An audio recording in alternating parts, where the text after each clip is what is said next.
Assalamualaikum warahmatullahi wabarakatuh. Alhamdulillahirabbil alamin. Apa kabar kawanku? Sehat selalu?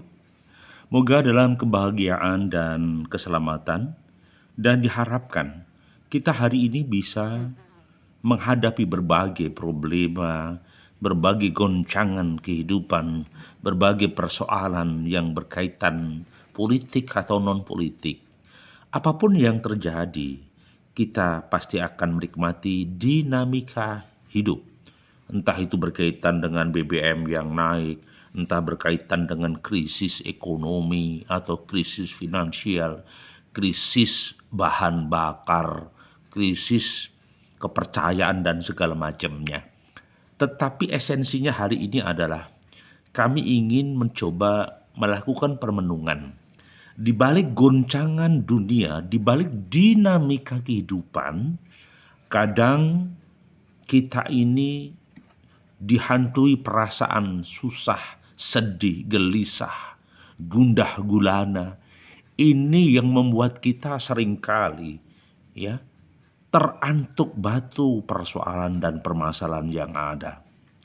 Kadang persoalan ekonomi membuat kita terpuruk, sedih. Tidak sedikit ada orang yang membakar diri, membunuh anaknya. Luar biasa. Padahal yang terjadi sebenarnya itu hanya ketakutan-ketakutan kecil. Stres-stres kecil, depresi-depresi kecil. Yang mengakibatkan seseorang ketika intent di sana, maka yang terjadi dia akan terpuruk, dia akan sedih, dia akan gundah gulana. Nah, hidup ini ada 3 hal sebenarnya. Satu adalah hidup kemarin. Kemarin itu adalah lamunan, hayalan, cerita masa lalu, dan kita tidak mungkin kembali kepada masa lalu.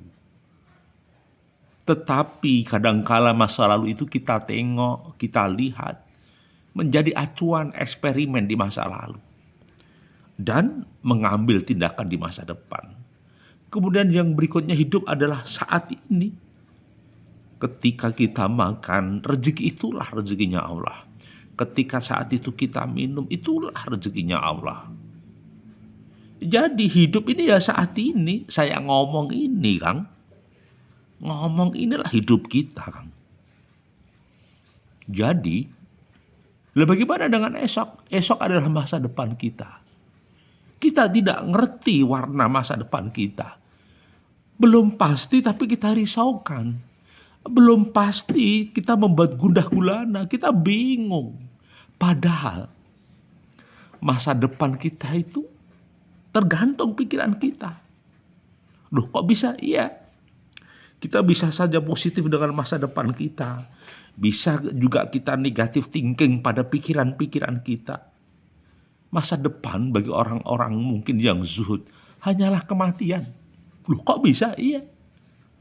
Karena dari sisi perjalanan hidup, dari alam kandungan turun di dunia, kemudian di alam kubur, dan di sana ada yaumul hisab, bicara surga dan neraka.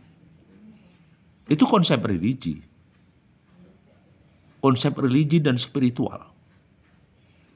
Itu yang terjadi. Jadi, catatan kami adalah hidup ini hanya 3 kriteria. Hari ini, kemarin, dan esok. Maka jangan pernah ragu dan risau. Karena kehidupan sudah tertata sama Tuhan. Kehidupan sudah direncanakan sama Tuhan. Ada qada dan qadar Tuhan. Ada qada dan qadar Allah. Kenapa mesti bingung? Pertanyaannya, kenapa sih hati seseorang itu menjadi gundah dan resah? Kenapa? Nah, ada beberapa pemikiran orang-orang yang hebat bahwa ketika kita sedang sedih, kita kembali kepada ajaran Tuhan. Kita sedih, maka orang Muslim melakukan ibadah kepada Allah. Kita mencoba dialog munajat kepada Allah. Kita zikrullah. Maka sesungguhnya ketika kita menghadap Allah, sesungguhnya sholat itu dapat mencegah perbuatan keji dan mungkar. Ya. dan sungguh mengingat Allah. Itu yang paling benar. Ketika kita sedih, ketika kita gundah gulana, ketika masalah seakan-akan tidak ada solusinya, ketika masa depan seakan-akan buram, ya apa yang terjadi? Ya sudah, kembalikan semuanya pada Allah. Dengan cara apa? Munajat, salat, semua persoalan, semua masalah dikembalikan kepada sang pemilik masalah, sang pemilik kehidupan, sang maha semesta, yaitu Allah. Itu kata kuncinya. Itu membuat ada resistor jiwa. Kita tidak jadi sedih, kita jadi bahagia, jadi tenang. Kenapa? Kita kembalikan kepada Tuhan Yang Maha Esa. Kemudian yang berikutnya, bagaimana ketika kita dihajar masalah, harta habis, pangkat hancur, orang-orang yang kita cintai meninggalkan kita, hidup kita seperti sebatang kara yang tidak ada mananya, terlempar di dasar kesulitan, di jurang persoalan. Bagaimana solusinya? Maka ada sebagian yang memberikan solusi. Mereka yang berzikir kepada Allah sebanyak-banyaknya, baik lelaki ataupun perempuan, maka Tuhan telah menyediakan baginya ampunan dan pahala yang besar. Jadi ketika suatu saat kita pernah jaya, anak buah kita banyak, orang-orang mendekat, kita jaya, uang kita melimpah, jabatan kita luar biasa. Tetapi ketika semuanya selesai, orang menjauh meninggalkan kita, maka mendekatlah kepada Allah. Itulah solusinya. Orang yang mengingat Tuhan, mengingat Allah, maka hatinya menjadi tenang. Ala bidzikrillahi tatmainul qulub. Jadi tenang pikiran. Karena apa? Selain Tuhan, makhluk itu kecil, nggak ada nilainya, kayak debu, nggak ada maknanya, nggak ada nilainya. Jadi, kenapa dirisaukan?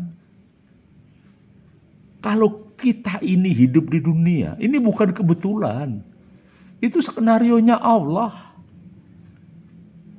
Maka diciptakan manusia dan jin itu sebenarnya untuk beribadah kepada Allah. Proses kehidupan, dinamika cerita, kita hanya menjalani, nglakoni Kang, sak dremo nglampahi. Awake dhewe kuwi titah kabeh pasrah marang Gusti Allah. Gitu. Nah, apa lagi? Memang kita siapa mengatur kehidupan kita? Kita ini siapa bro mengatur cerita cinta kita? Kita siapa bro mengatur nasib kita? Kita itu debu. Asalnya dari air, maaf ini, yang menjijikkan. Iya. Maka kita tidak bisa congkak, kita tidak bisa sombong. Kita tidak bisa. Tuhan tahu. Tuhan tahu. Kita tidak boleh sombong. Ya. Maka ketika kita dalam dinamika masalah besar, kembalikan pada Tuhan. Yang pemilik skenario kehidupan, pemilik cerita, pemilik jagat. Yang mengatur semua kehidupan ini hanya Allah Ta'ala. Misteri semesta ini kita nggak ngerti bro. Tuhan yang maha tahu. Maka nggak usah susah-susah, nggak usah bingung-bingung. Maka sekali lagi, ingat, ala bidzikrillahi tatmainul qulub. Ingatlah dengan mengingat Allah, hati itu menjadi tenang bro, tenang.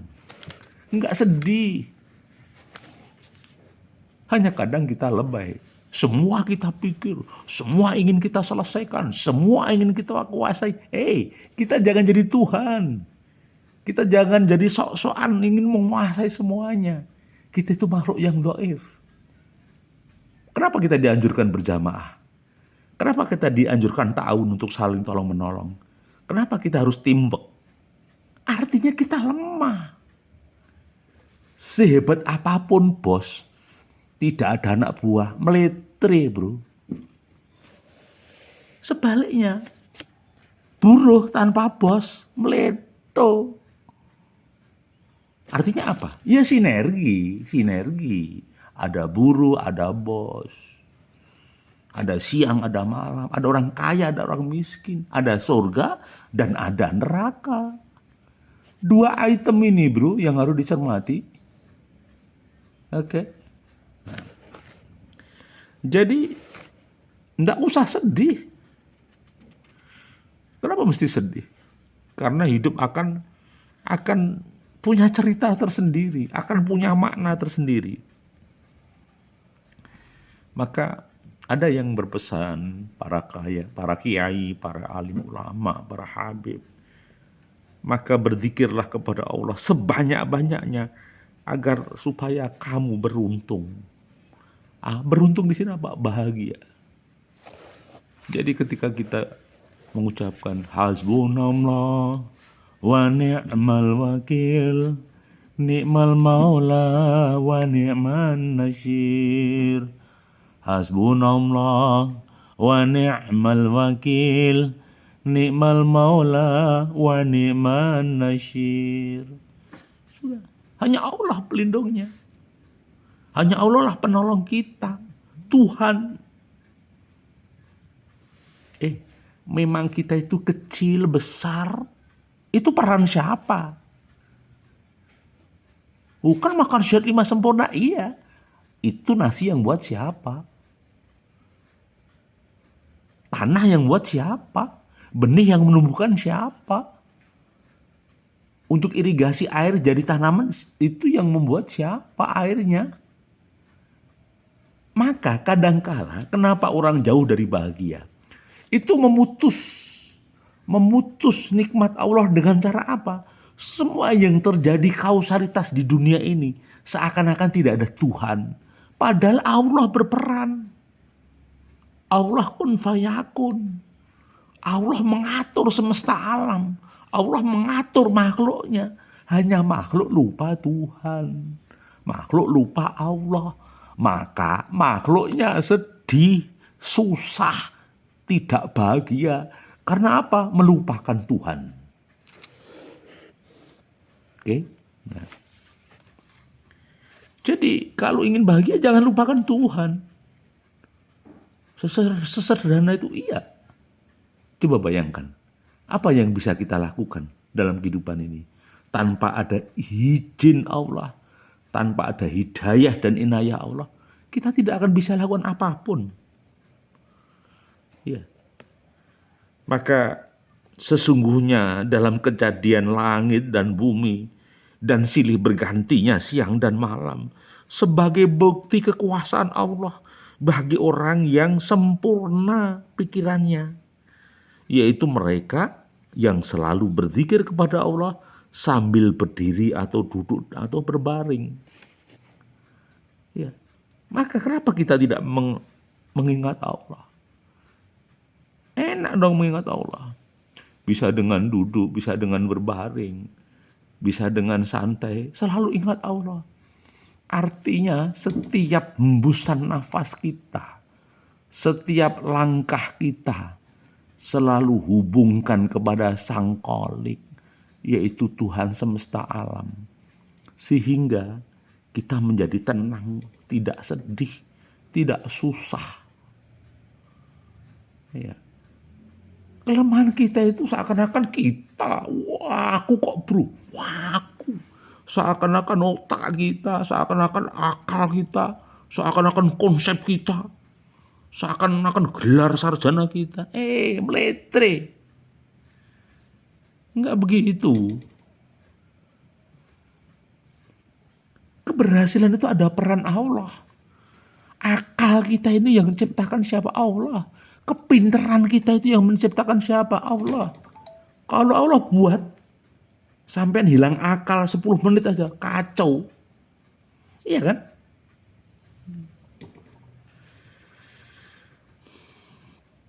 Maka bagaimana caranya agar kita senantiasa ingat pada Tuhan?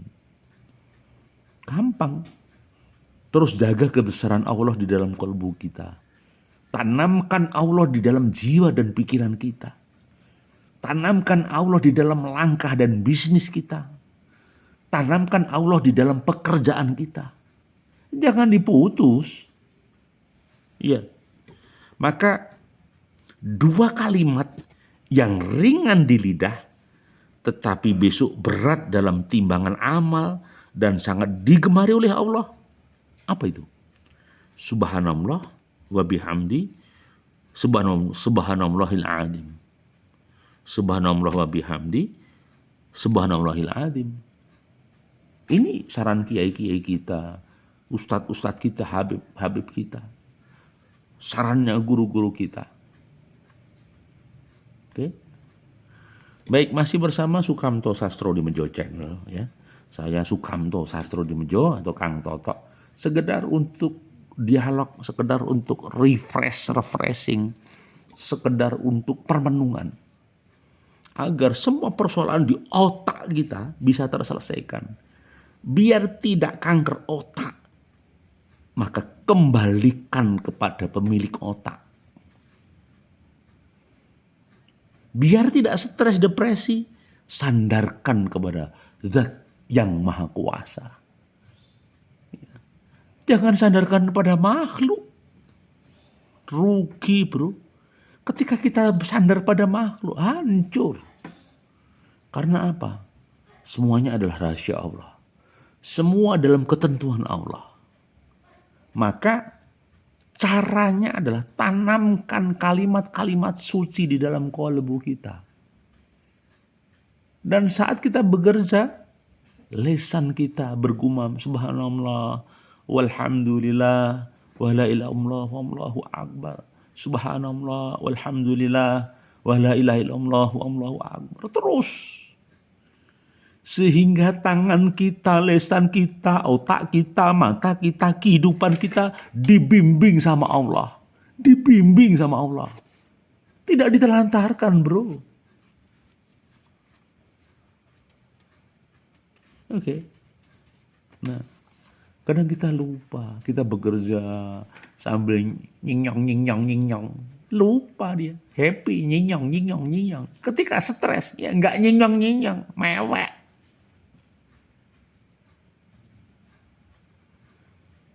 Ya, maka sekali lagi, segala sesuatu awali dengan bacaan basmalah, bismillahirrahmanirrahim. Artinya apa? Artinya menggandeng Tuhan. Kita serahkan Tuhan agar intervensi dalam pekerjaan kita. Kita serahkan Allah agar mengintervensi perusahaan kita. Kita serahkan Allah agar Allah ikut membantu penyelesaian kita. Iya. Makanya orang kerja kok sambil nyinyong. Lupa Tuhan nanti. Ketika lupa Tuhan hasilnya nggak maksimal. Ya, oke. Jadi kalimat hebat lagi apa yang harus kita bacakan? Satu kalimat dari guru-guru kita, dari kiai-kiai kita yang hebat adalah utamanya zikir ialah la ilaha illallah. Tidak ada Tuhan selain Allah. La ilaha illallah. Mohon maaf. Jadi itu. Kenapa? Kita makhluk, kita lemah, pengen kuat, hadirkan Allah. Kita makhluk, tidak bisa menyelesaikan masalah, serahkan kepada Allah. Kita munajat pada Allah. Kita diam Pak? Enggak, tetap ikhtiar. Ketika kita ikhtiar, kita sebut asma Allah, pasti nanti ada jalan Tuhan. Tuhan menemukan ahlinya, Tuhan menemukan nasihat, Tuhan memberikan solusi. Kadang semua persoalan penyelesaian itu di luar akal kita, di luar nalar kita. Iya. Kadang-kadang nggak logikanya, nggak rasional. Karena apa? Orang-orang yang mukmin, orang-orang yang muslim, orang-orang yang hebat, selalu minta pertolongan kepada Allah. Lisannya basah dengan zikir, kalbunya basah dengan zikir, matanya pun penuh air mata dengan istighfar. Semuanya dikembalikan pada Allah. Manusianya ikhtiar dan berusaha. Hanya Allah lah yang menentukan kehidupan ini. Ya.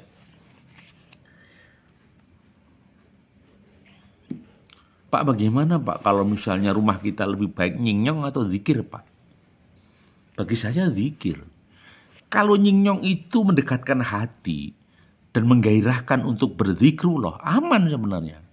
Tapi kalau nyingnyong-nyingnyong itu melupakan kamu pada Tuhan, nyingnyong-nyingnyong itu membuat kamu sombong dan congkak, itu tidak melancarkan usahamu, bikin bangkrut bro. Karena apa? Usahamu tidak digandingkan kepada kebaikan, tapi usahamu akan melupakan keberkahan. Maka idealnya semua potensi yang ada arahkan kepada zikrullah. Ya. Jadi kata guru-guru kita, kiai kita, bahwasanya perumpamaan perbedaan antara rumah yang dipergunakan zikir kepada Allah dengan rumah yang tidak ada zikrullah bagikan perbedaan antara hidup dan mati. Jadi kalau rumah tidak untuk zikir, tidak untuk sholat, tidak untuk berdoa, itu seperti kematian. Kalau kematian tidak ada yang tumbuh, tidak ada yang berkembang, tidak ada dinamika. Tetapi ketika kita melakukan zikrullah di rumah-rumah kita, di kolbu-kolbu kita, berarti ada kehidupan yang sebenarnya. Gitu. Ya, ada kehidupan yang sebenarnya. Maka jangan pernah tinggalkan zikir-zikir kecil kita sesuai dengan saran-saran kiai kita, habib kita. Ya, maka oke, memang kita butuh pembimbing, butuh tuntunan Rasulullah, butuh taklim, butuh pembelajaran agar nafsu kita terkendali, agar otak pikiran kita terkendali, agar kita mengenal pada Allah. Kalau kita tidak mengenal Allah, sudah apapun yang kita lakukan enggak berkah. Harta kita bertriliun-triliun bukan untuk mendukung potensi kebaikan, bisa juga menjadi potensi kesesatan. Maka ketika harta untuk potensi kesesatan, harta tadi tidak barokah. Kalau keluarga kita, perkawinan kita membawa kita kepada nerakanya Allah dan murkanya Allah, maka yang terjadi itu bukan keberkahan, tetapi adalah penderitaan di dunia dan di akhirat. Gitu. Itu kawanku. Jadi ketika kamu sedih, solusinya zikir. Usahanya macet, munajat sama Allah. Kok hidup bingung, bimbang, ambil air wudhu, sholat, menghadap sama Allah. Maka Allah pembelaku, Allah tujuanku, Allah menuntunku, dan Allah menjadi penyelesai bagi semua persoalan hidupku. Baik, terima kasih masih bersama Sukamto Sastrodimedjo atau Kang Toto. Pasti banyak kekurangannya, sekedar mungkin monolog. Barangkali kalau ada sisi ilmu positifnya, monggo bisa dipakai. Kalau misalnya kurang, lupakan. Berkenan untuk subscribe, like, dan komen. Jangan lupa judul tombol loncengnya ya. Bersama Sukamto Sastrodimedjo Channel. Oke? Bahagiamu, bahagiaku, dan bahagia kita bersama. Semoga ada keriduan di dunia dan di akhirat. Assalamualaikum warahmatullahi wabarakatuh.